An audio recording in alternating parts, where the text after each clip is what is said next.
because of one single event that you organized. Sorry, Dad. Robert, Fix it. Yes, Mr. Sanchez. kukunin na namin lahat ng mga produkto namin, pati na rin yung mga promo materials. Sir, Alam mo, Robert, hindi ko alam kung anong klaseng pamamalakad meron ka rito.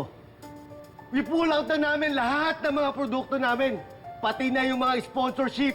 Suporta namin sa lahat ng mga events nyo. Tawagan mo yung purchasing manager.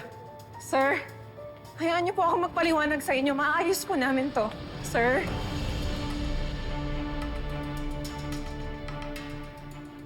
Explanation nyo. Dad, don't worry. I can get them back. Kailangan lang natin pakalmahin ang sitwasyon and I can get him back. Sinisiguro ko yun. Sana nga, Gina. Pero isang supplier pa lang umalis. Sana hindi sumunod yung iba. Dad, hindi ko hayaang mangyari yun. Sinisigurado ko. Sinisigurado, yan din sinabi mo about sa promo na to. I'm sorry, pero kung nakinig ka lang sa akin na wag nang ituloy itong gimmick na to, hindi sana mangyayari to.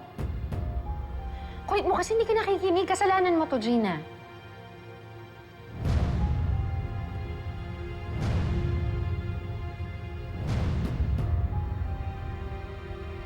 Sinisisi mo ba ako?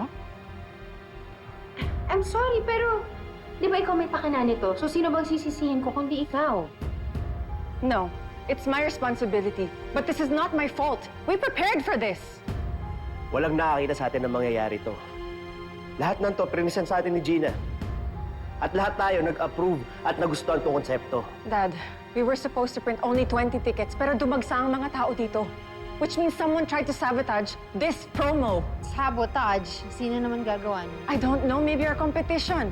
But it's obvious, it's an inside job. Kaya pag nalaman ko kung sino gumawa nito, they will have hell to pay. Sa akin sila mananagot.